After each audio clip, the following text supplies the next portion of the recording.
great into Rakan. Also really works incredibly well with the Talia the Vi.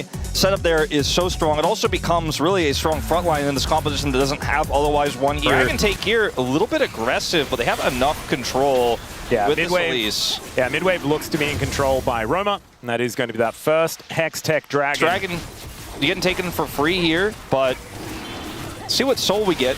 The two individual Drakes themselves are powerful, as we are even going to see a TP from Ucal with that item completion. It's too slow, though. And it is Chemtech Soul. We knew it. Thanks, Ox. Can we get him on camera? Yeah, maybe can we do a pip of Ox right now on the couch? I'm sure he's or just watching. a not Ox pip of him just not being there, because that's probably what's happened. As Rich with some needlework. Control is just going to be fodder, like Elise often is, but they'll still kind of be fodder. Yeah. He runs into Jarvan, he's not going to like it. Well, he's going to get engaged on here, and almost, he just dies. Everybody is First fodder, blood goes over to G. Sorry, no, I'm going to caster curses work on anybody, okay? Can you believe that Chronically used to say that caster curses weren't real? Yeah, I mean, after we've got so much proof. I mean, literally the Chemtech, so I don't... Yeah.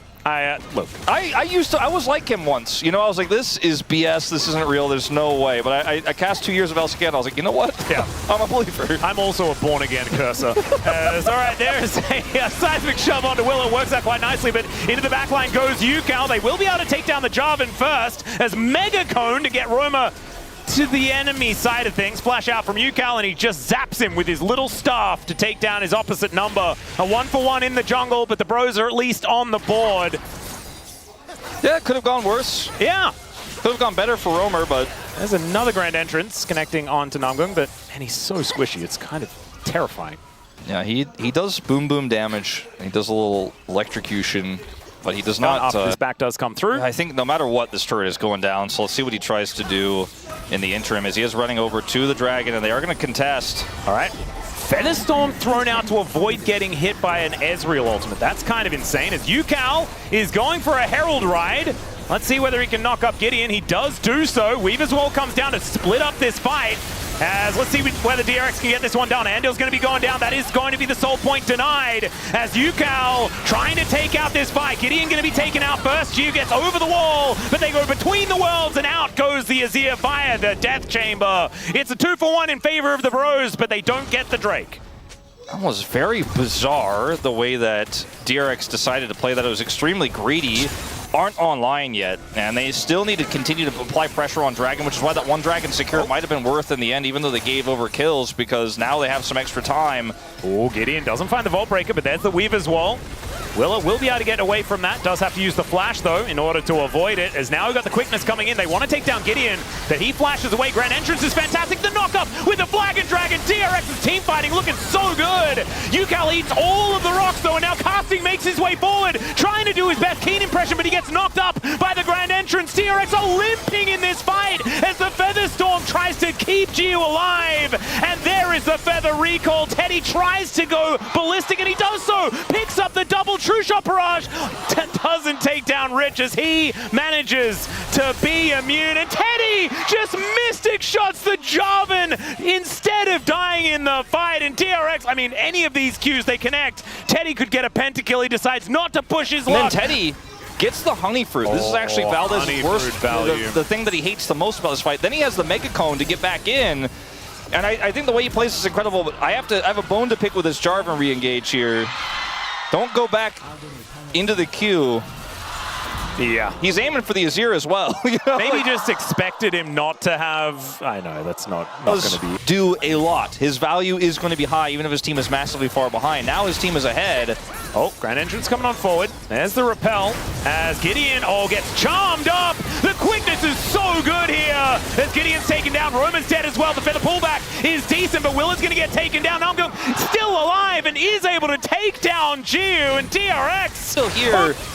I mean, it's a great play from him, but I think that's really where the miscalculation comes through from DRX, because this is a fed Ezreal. God, Teddy, yeah. And casting, he's also You know, he's pretty big. I don't know if there was any way they were going to win that fight. I'm also not sure whether Gwen is going to be immune as... Oh, never mind. Perhaps Gwen is immune. Rich realizing that he just wants to try and go for the fight. Let's see what he can actually get done here as casting is his target. Oh my god! It is so close, but Roma finds the shove. Almost 1v3. That's nutty here for Rich on this Gwen. And with 3 invested into the bottom lane, Jiwoo has a lot of DPS and they've got an Azir. Still, GIDEON is going to be here to try and make this a 50-50, but they are just taking away the vision. You can practice here, Joker in the coach box. Oh god, there is Andil. He stops the interruption, stops the denial, and there's the cease and desist. Speaking of stopping, that is Andil stopped as well. 3 Barons left on the map though as DRX. They make the cross map work, and the Mega Cone to safety. Oh, Valdez is seething today. As the Weaver's Wall comes down, Roma regrets his decision immediately and flashes away. And DRX, a bit of highway robbery here. I mean, any game is winnable. At this stage, you know, DRX end up losing Rich here very soon.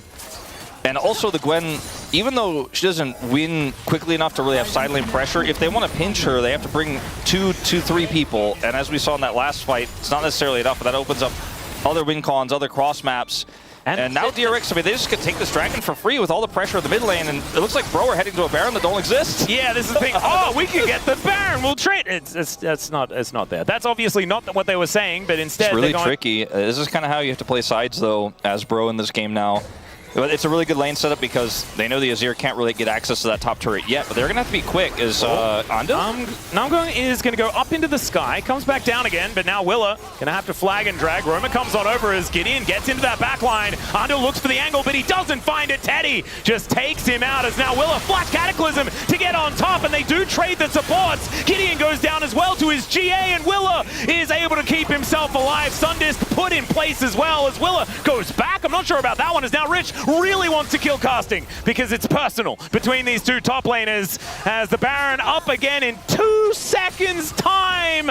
Oh god, this is not the time that the Bros wanted to lose their jungler. Let's see how hungry Teddy is with this endless hunger. Does not hit Willer here quite critically. Look at how fast this Baron goes down though, man. It is kind of insane. The feathers are put together. I don't think this is going to be a steal as Willer did go down to his GA, but thankfully they had the recall of the feathers and Jiwoo is able to lock that one down. So a second Baron here for DRX, and the Bros, they're just running out of Urgs. Yeah. The Urgs just aren't there anymore. Anything.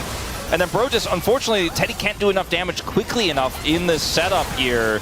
Yeah, and Willa did have his GA, so like you were saying. All right, quickness gets into the backline there as Andil finds the knock up, and Teddy with the Arcane Shift avoids the Emperor's Divide. Willa is going to get taken down though, and now the needlework from Rich isn't finding enough value. Ucal's taken out, casting, starting to pop off. True Shot Barrage doing so much work as Teddy looking to take matters into his own hands as the Feather Storm comes in, and down goes Jiwoo. The Bros are just going to ace them.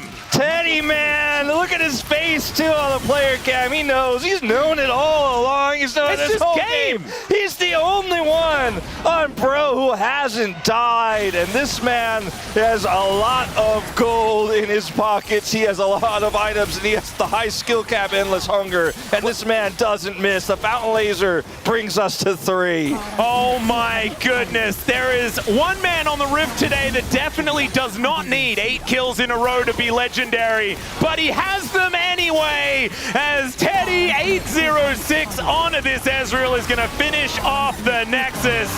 And as it was written, we will go